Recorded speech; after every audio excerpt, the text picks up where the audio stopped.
Bismillahirrahmanirrahim. Assalamualaikum warahmatullahi wabarakatuh.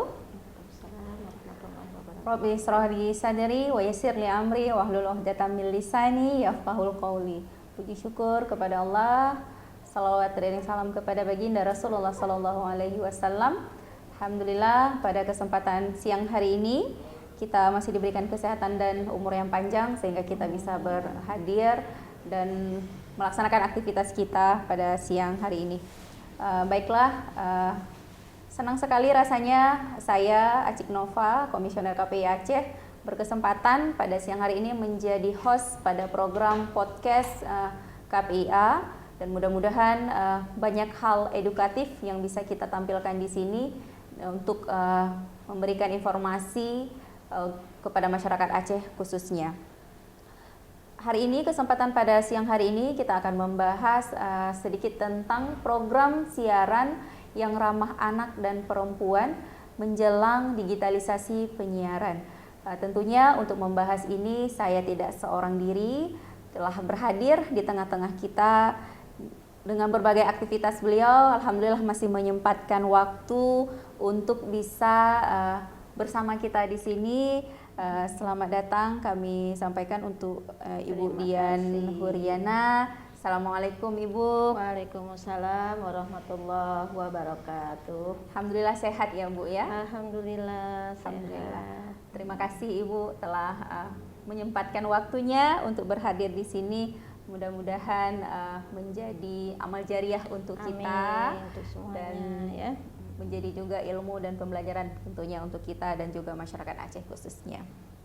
Baik, seperti yang kita ketahui bahwa Undang-Undang Nomor 32 Tahun 2002 tentang penyiaran dalam pasal 36 ayat 3 menyebutkan bahwa isi siaran itu wajib memberikan perlindungan dan pemberdayaan kepada khalayak khusus, yaitu anak-anak dan remaja.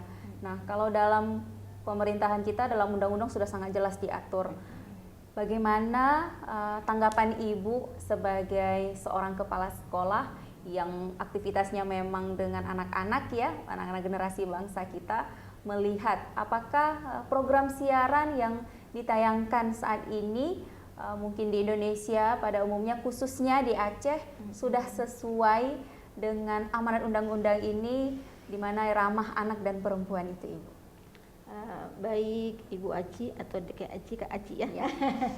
Ya, terima kasih juga. Bismillahirrahmanirrahim. Assalamualaikum warahmatullahi wabarakatuh. Waalaikumsalam warahmatullahi wabarakatuh. Alhamdulillahirabbil alamin. Allahumma sholli ala sayidina Muhammad. Raditu billahi robba wa bil islami dina wa bi Muhammadin nabiyya wa rasulah.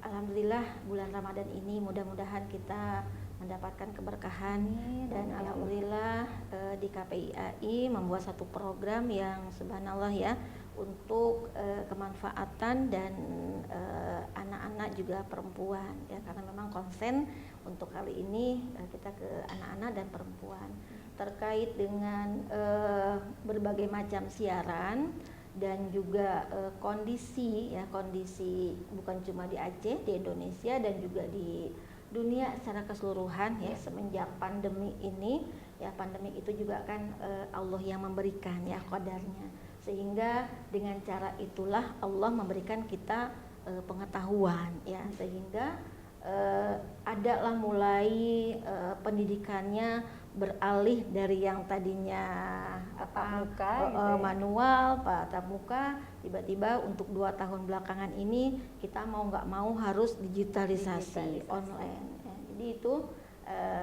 satu hal yang mau nggak mau kita harus mau, cuman satu itu kita harus punya edukasi karena memang untuk menjaga generasi kita ke depan, menjaga supaya anak-anak ke depan ini menjadi generasi yang baik, tetap kita harus punya screening proteksi yang harus kita buat ya. Salah satunya tadi itu mungkinnya siaran-siaran yang ada sekarang ini secara umumnya memang belum ramah anak dan layak anak, belum keseluruhan walaupun dari ada berbagai juga, macam lembaga independen dan sebagainya ya memang berusaha, karena memang secara fitrahnya kita semuanya kan ingin menjadi lebih baik. Iya. Iya. Jadi siaran-siaran yang ada ya alhamdulillah ya kita husnuzon aja lah. Cuman kita terus berusaha kan. Makanya senang ketika KPIA ini buat siaran, bagaimana nih siarannya supaya ramah anak. Dari panduan beberapa referensi memang sudah ada durasinya tidak terlalu panjang, karena jangan sampai nanti secara psikologi dan secara kesehatan juga mengganggu. Itu juga harus dipikirkan. Apalagi mungkin saya juga dikonsen di pendidikan di usia SD kan 6 sampai 12 tahun itu konsentrasi anak itu tidak banyak gitu kan. Paling lama itu setengah jam 1 jam. Jadi kalau film itu melebihi itu semuanya itu kan berarti kan mengganggu pertumbuhan maupun kesehatan anak itu sendiri. Kemudian jam tayangnya juga harus disesuaikan. Apakah di jam misalnya sore yang cocok tuh pas anak-anak sudah selesailah istirahatnya, jadi setelah asar lah kan. Kalau pagi-pagi kira-kira kalau yang anak-anak tanggung tuh 2 tahun 3 tahun setelah orang tuanya bundanya masak. Jadi jam 11 gitu kan, 2 waktu aja, nggak usah terlalu lama ya. Kemudian juga mungkin ada penyetelan. Sekarang saya juga baru tahu karena cucu saya kalau nyetel tuh pakai parental lock tuh. Jadi orang tua tuh nyetel film yang di situ durasinya walaupun 1 jam, tapi kemudian karena dikunci di lock dia cuman setengah jam, 1 jam. Nah itu juga yang perlu dipikirkan juga, bagaimana siaran itu bisa jadi ramah anak yang sudah menyiasati yang sekarang masih belum layak. Tapi kalau nanti ke depan dibuat siaran yang memang waktunya cukup durasinya, kemudian sesuai dengan kebutuhan anak-anak, jam tayangnya juga udah disesuaikan dengan yang lain-lain, kemudian ya itulah tetap ada ya mungkin ya, karena terkadang kita butuh iklan juga. Nah iklan itu juga mengganggu sedikit karena kan tidak semua yang artis-artis iklan kan itu juga. Jadi itu hal-hal itu mungkin yang jadi panduan kita untuk bersiaran. Kalau sekarang makanya ketika di sekolah pun kami ada beberapa orang tua yang belum sanggup, akhirnya kita berikan pertama kita berikan yang menghargai, boleh Pak, cuman di rumah juga mesti ada ya edukasi juga supaya anak tidak ketinggalan. Nah, karena bisa jadi kan ilmu-ilmu itu juga sudah mulai lewat digitalisasi. Begitu. Intinya memang apapun bagaimanapun perkembangannya teknologi dalam penyiaran ini tetap kontrol utamanya itu ada di orang tua, ada di ibu terutama ya perempuan. Nah, kemudian untuk kita melihat dalam pendidikan. Kalau dalam pendidikan sebenarnya udah lebih duluan digitalisasi dibandingkan dengan penyiaran. Tahap pertama akan beralih ke siaran televisi yang digital, analog akan dimatikan, kemudian akan beralih ke digital. Tetapi kalau pendidikan puncaknya itu kan pada masa pandemi. Pada saat pandemi itu memang anak-anak dan kita juga sebagai seorang guru harus memiliki kemampuan SDM yang mumpuni untuk hal itu semua. Kadang-kadang anak-anak udah jauh lebih cepat, lebih jago menggunakan smartphone, sedangkan gurunya iya betul. Nah, mungkin kalau kita lihat apa pengaruh terbesar bagi dunia pendidikan ketika ini sebentar lagi penyiaran kita pun akan digitalisasi. Tantangannya apa menurut Ibu untuk pendidikan kita? Kalau tantangan itu kan kadang-kadang tergantung dari si pemakainya itu ya dengan orang-orang yang ada di sekitarnya. Kalau saya teringat kalau daerah mungkin di sini juga ada beberapa yang udah mulai diterapkan. Misalnya di daerah Jawa itu ada waktu-waktu untuk belajar, misalnya jam 7 sampai jam 9 itu tidak ada buka TV atau aplikasi dan lain-lain. Dia di rumah bersama orang tua, itu kan juga salah satunya. Jadi memang tantangan yang terbesar itu bagaimana anak sudah bisa kalau bisa memilih dan memilah baik dan tidaknya. Ya memang kembali ke agama. Alhamdulillah kalau di Aceh ini kan kondisi dan lingkungan ini kan mendukung juga, walaupun tetap juga mendukung dan tidak mendukung kadang-kadang lepas juga. Lepas juga. Sudah ada aturan aja bisa lepas, apalagi tidak ada apalagi aturan ya Bu ya. Cuma iya. bersyukur kita memang keistimewaan Aceh ini dengan syariat Islamnya, mudah-mudahan hal ini bisa tercover dalam semua hal. Mengurangi lah ya. Ya, bisa untuk meminimalisir lah yang hal-hal yang tidak kita inginkan. Pendidikan terutama dan juga penyiaran ini, dalam dunia penyiaran ini, karena mau tidak mau memang lembaga penyiaran ini memiliki peran yang sangat luas ya untuk anak-anak kita di luar sana, karena memang harus bisa menyajikan informasi yang menarik, tetapi nilai edukasinya tidak berkurang. Nah, mungkin pada saat sekarang ini tantangan kita itu dia, untuk menyajikan konten siaran yang anak-anak suka, tapi hiburannya ada, pendidikannya juga tidak berkurang. Nah, yang kita sayangkan justru ketika hiburannya yang dimunculkan pertama, sisi edukasinya yang dipinggirkan. Itu yang menjadi kekhawatiran kita sebagai seorang ibu, sebagai seorang pendidik. Nah, mungkin pengaruh digitalisasi ini dalam dunia pendidikan udah Ibu sampaikan tadi. Untuk anak-anak didik kita, kalau mereka misalnya ketika berada dalam keadaan menonton televisi, psikologisnya itu seperti apa Bu ya? Kalau secara psikologisnya memang apapun itu pasti berpengaruh. Iya.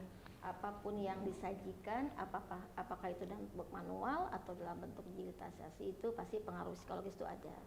Cuman untuk saat ini kan memang kita semua kondisinya ini sudah dalam masa digitalisasi, serba cepat dan serba digitalisasi lah.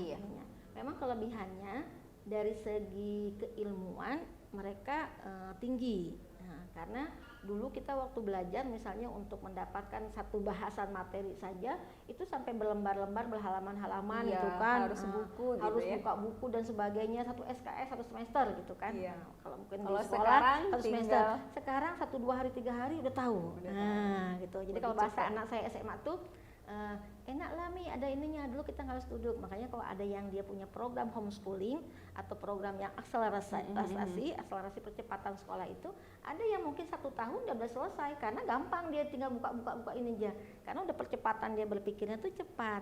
Nah, tinggal kita itu aja tadi kembali lagi pendampingan dan penjagaan proteksi dia itu harus sudah punya, minimal di SD itu dia sudah punya. Kalau di SD belum, ya kita masih pendampingan, karena kan secara fitrahnya itu sebenarnya ketika 15 tahun tuh dia harus sudah dilepas, harus sudah mandiri. Itu juga mesti edukasi ke siaran-siaran untuk perempuan yang diberikan bekal, pengetahuan, edukasi, tutorial dan sebagainya. Karena kalau untuk yang orang dewasa kan boleh dalam bentuk tutorial, karena memang modelnya seperti itu. Yang perlu untuk yang ada entrepreneurnya itu kan anak-anak. Nah, jadi ada mungkin kontennya jadi ada 2, satu untuk edukasinya orang tua, skill atau parenting skill, satunya untuk yang ke anak-anak. Begitu. Menarik ini kalau kita berbicara perempuan ya Bu ya. Sebagai seorang perempuan juga, seperti Bu katakan tadi bahwa seharusnya harus ada tutorial ataupun ada program siaran yang khusus untuk perempuan. Nah, sebelum kita membahas itu Bu, sekarang kita nggak bisa menutup mata ya, memang masih saja kadang-kadang ada dalam dunia siaran ini atau dalam penyiaran ini masih menggunakan perempuan itu sebagai objek. Itulah. untuk jualannya atau apa. Nah, bagaimana Bu tanggapan Ibu melihat hal ini, masih saja perempuan itu, padahal kalau kita berbicara tentang regulasi hukum, pemerintah kita Indonesia sudah sangat jelas mengatur itu semua. Ada undang-undang tentang hak asasi manusianya, kemudian ada juga pasal yang penghapusan tentang KDRT, apalagi tentang anak, tidak boleh eksploitasi. Kalau dalam agama Islam apalagi memang sangat dijaga, memuliakan perempuan. Bahkan ada satu surah dalam Al-Quran, ada surah An-Nisa yang artinya itu tentang perempuan. Bagaimana Allah itu memuliakan kita perempuan. Tetapi dalam dunia penyiaran masih ada juga, memang enggak semuanya, tapi masih ada. Nah, itu bagaimana Bu kalau Ibu melihat situasi ini? Ya memang kembali kepada pelaku, dalam artian konsumennya, konsumen untuk terutama anak ya, dari usia remaja yang mereka juga harus perlu didampingi, dan sebatas-batas apa mereka juga harus punya protek gitu kan. Iya. Sama seperti mungkin ketika kita godul basal. Nah, jadi di salah satunya juga syaratnya ketika memang menonton, jangan fokus ke anak ke layar aja, ke layar. Nah, jadi sesekali mungkin kan ketika ada iklan, kalau memang dia belum kuat, itu orang tua yang harus kuat untuk melihat efeknya nih. Anak yang laki-laki atau anak-anak yang memang cepat kali tanggap ke ini harus godul basar, ajak ngobrol dan sebagainya. Karena memang ya secara kalaupun jualan-jualan itu kan mereka masih kan belum semuanya produsen itu paham dengan ilmu agama. Tapi secara perlahan-lahan alhamdulillah sekarang kan sudah pakai hijab. Dulu kan banyak yang diumbar. Jadi tinggal batasan-batasan rambu-rambu aja dikurangi, meminimalisir. Di samping kita memang mengharapkan penyiaran ini lebih baik ke depannya, melaksanakan aturan undang-undang dengan sepenuhnya, berarti yang paling penting dulu kita kembali ke kita. Iya. Kita benahin kita dulu, karena kita sebagai konsumen di rumah, kemudian juga sebagai seorang ibu, untuk melahirkan anak-anak yang generasi Islami ini harusnya kan ibunya dulu yang Islami. Berarti kita akan kembali ke bagaimana kita memanage diri. Nah, kadang-kadang kan perempuan ini ya nggak stabil ya, ada masa-masanya yang baperan lah, ataupun mungkin dengan hal-hal yang lain. Belum lagi mungkin ibu-ibu di luar sana yang mungkin seperti ibu juga yang dituntut harus bekerja, nggak sepenuhnya bisa mendampingin anak-anak. Itu kan menjadi tantangan juga ya untuk kita, bagaimana kita bisa mendampingin ketika anak-anak kita menonton siaran televisi. Dan tentu memang berarti harapan kita ya lembaga penyiaran, semua elemen sebenarnya, bukan lembaga saling bekerja sama dari pemerintahannya, kemudian lembaga penyiarannya, KPIA-nya sebagai regulator penyiaran juga, kemudian pelaku industri dan pendidik segala macamnya harus bisa bekerja sama, mengambil andil tersendiri untuk untuk anak-anak kita, supaya menjaga anak-anak kita generasi akan datang. Iya, insyaallah. Nah, kalau harapan ibu terhadap dunia penyiaran kita ini seperti apa ke depannya, ketika nanti digitalisasi ini sudah mulai karena 30 April ini udah tanggal berapa, udah menjelang hitungan hari, insya Allah digitalisasi itu akan segera kita alami. Nah, harapan ibu sebagai seorang ibu rumah tangga, sebagai seorang konselor juga, kemudian juga seorang pemimpin di sekolahnya, seperti apa di dalam dunia penyiaran kita? Yang pertama mungkin kalau awal-awal kan berpikirnya masalah program ya, program, kemudian bagaimana mendistribusikan, istilahnya mensosialisasikan regulasi-regulasi yang ada. Kemudian yang tidak kalah pentingnya, yang kadang ini masih di Indonesia ini, saat ada sanksi. Nah, ketika beberapa stasiun TV dan sebagainya itu yang diakui pemerintah maupun yang swasta sekarang yang merebak begitu banyak, itu tidak bisa terhandle. Itu juga PR juga untuk kita semuanya ketika lembaga independen ini bisa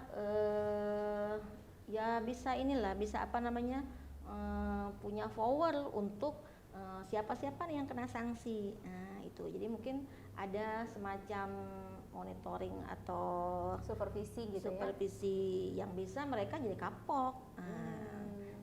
Kemudian ketika kapok itu kadang kan orang pebisnis itu kan dia pinter melihat kondisi diganti nama, padahal dia juga. Satu lagi masih sama, judulnya udah berbeda gitu ya. Berbeda juga. Nah, pembinaan juga salah satunya mungkin. Jadi ada pembinaan atau bagaimana caranya orang itu paham bahwa kita ini akan mendidik generasi yang akan datang. Bagaimana caranya mereka sebenarnya jangan berpikir hanya karena uang, hanya karena materi, tapi juga keuntungan yang bagaimana sifatnya itu ya sebenarnya lebih besar karena lebih lama. Itu yang pemahaman kita. Apalagi anak-anak kita ya, Bu. Iya, anak-anak kita. Baik, terima kasih. Kemudian untuk tipsnya mungkin untuk ibu-ibu di luar sana yang ada sebagian mungkin bekerja. Kalau kita bilang tidak bekerja pun sebenarnya kalau di rumah itu nggak habis-habis bekerjanya, lebih sibuk. 24 jam itu nggak ada istirahatnya, memang harus standby selalu. Nah, untuk tipsnya mungkin bagi ibu-ibu di luar sana, bagi seorang perempuan, di samping harus bisa menjaga kestabilan emosinya, karena ini judulnya program siaran ramah anak dan perempuan. Namun perempuan ini dituntut lebih untuk bisa memberikan yang lebih baik untuk anak-anaknya. Nah, bagaimana caranya atau tips menurut ibu untuk kaum perempuan, ibu-ibu di luar sana untuk memilih siaran yang betul-betul bermanfaat, yang betul-betul beredukasi untuk anak-anaknya ketika saat ini nanti akan bermunculan segala macam program siaran, karena digitalisasi ini akan lahir, otomatis lembaga-lembaga penyiaran pasti akan tumbuh berkembang dengan kayak jamur ya. Iya, kayak jamur. Ibaratnya kerannya udah dibuka nih. Nah, harapan kita memang konten-konten yang bermuara siaran lokal, kemudian sejarah dan edukasi itu harus lebih banyak. Cuman kan kita belum bisa melihat nih, karena ya tantangannya pasti akan ada. Nah, tipsnya mungkin dari Bu Ian untuk ibu-ibu di luar sana seperti apa? Yang perlu kita ingat mungkin pertama, perempuan itu diciptakan Allah sebagai makhluk yang mulia. Dan di dalam Islam pun perempuan itu sudah diangkat martabatnya semenjak Islam itu diridhoi al-yauma akmaltu lakum dinakum.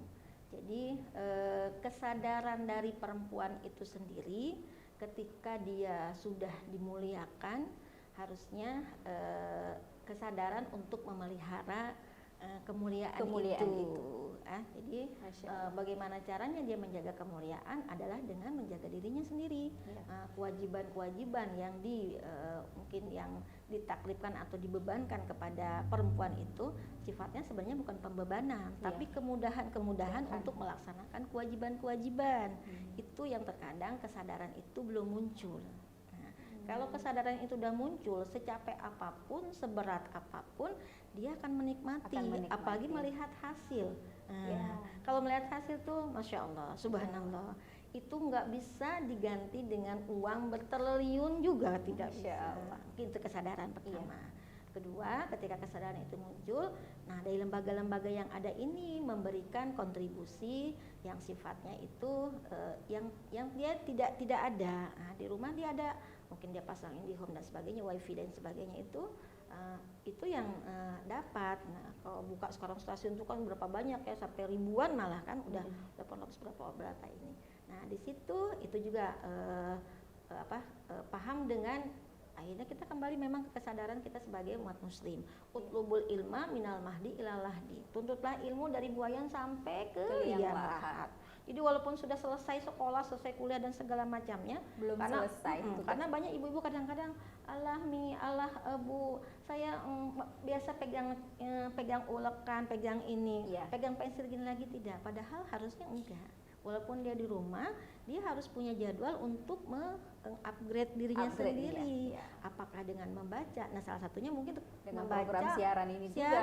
Kalau membaca kan mungkin agak lama prosesnya. Nah, dengan proses siaran digitalisasi inilah dia sambil nyetrika, bisa. Itu sebenarnya kemudahan yang Allah berikan, kan, mengupgrade itu. Dan yang lainnya ini juga peran laki-laki. Mungkin perempuan itu sifatnya itu kan, walaupun dia juga harus punya kemampuan, tapi kalau semakin didukung oleh suami, oleh bapak, dia akan semakin meningkat, semangat dan sebagainya. Nah, jadi nanti mungkin babnya laki-laki itu yang harus, kan sekarang ada postingan tuh perempuan dengan materi memang betul, tapi itu kan bukan yang utama. Yang penting perhatian. Nah, seperti itu. Kerjasamanya harus ini, fungsi dan perannya ibu dan bapak di rumah tuh harus jelas. Jadi perempuan karena tidak berdiri sendiri. Butuh sokongan. Masya Allah sekali. Intinya memang dalam kita bisa menciptakan program siaran yang ramah anak dan perempuan ini, harus semua elemen yang di dalam ikutnya itu harus ikut andil semuanya, untuk kita bekerja sama bagaimana untuk program siaran yang disiapkan oleh lembaga penyiaran itu betul-betul bernilai edukasi. Iya. Dan ketika mungkin ada dalam tanda kutip mungkin yang agak sedikit nakal menyiarkan siaran-siaran itu yang tidak sesuai pada tempatnya, Pengen tinggi gitu ya. Jadi lembaga-lembaga ini yang memiliki peranan dan memiliki ya power lah kalau kata Bu Yen tadi, harus mengambil sikap juga di situ, jangan membiarkan saja. Karena ketika anak-anak kita ini sudah tergerus dengan hal itu, untuk mengobatinya lebih susah lama. ya. Lebih bagus itu kan di mana-mana preventif dulu daripada kuratifnya. Ini kadang-kadang kita keseringan kuratifnya yang akan dinonjolkan preventifnya. Preventifnya dilupakan, kuratifnya yang akan ini. Nah, mudah-mudahan setelah dari pembahasan kita hari ini bisa membuka mata semua kalangan di luar sana untuk bisa mengambil andilnya masing-masing, karena memang kita tidak bisa berdiri sendiri. Apapun alasannya, ketika berjamaah itu akan jauh lebih memudahkan. Makanya kenapa salat berjamaah itu lebih besar ya Bu pahalanya ya dibandingkan dengan salat sendiri-sendiri. Nah, Masya Allah, tabarakallah. Terima kasih banyak Bu Yen atas pemaparan ilmunya hari ini, sudah berbagi dengan kami di sini, dengan KPIA, dan mudah-mudahan ini pertemuan pertama namun bukan berarti pertemuan terakhir, akan ada pertemuan selanjutnya. Banyak hal yang harus kita bahas, dan sebenarnya kalau kita mau bahas tentang anak dan perempuan, waktu 30 menit itu cuman kulitnya aja baru kesentuh, dalamnya itu belum. Cuma lagi-lagi mungkin batasan waktu, kemudian juga aktivitas-aktivitas kita di luar sana, dan mudah-mudahan waktu yang singkat inilah yang bisa menjadi pelajaran bagi kita semua. Baik, mungkin ini saja yang bisa kami sampaikan atau kita bahas pada hari ini. Insya Allah di lain waktu kita akan bertemu kembali dalam podcast KPI Aceh selanjutnya. Dan terima kasih, mohon maaf atas segala kekurangan. Saya akhiri, wabillahi taufiq wal hidayah. Assalamualaikum warahmatullahi wabarakatuh. Waalaikumsalam warahmatullahi wabarakatuh.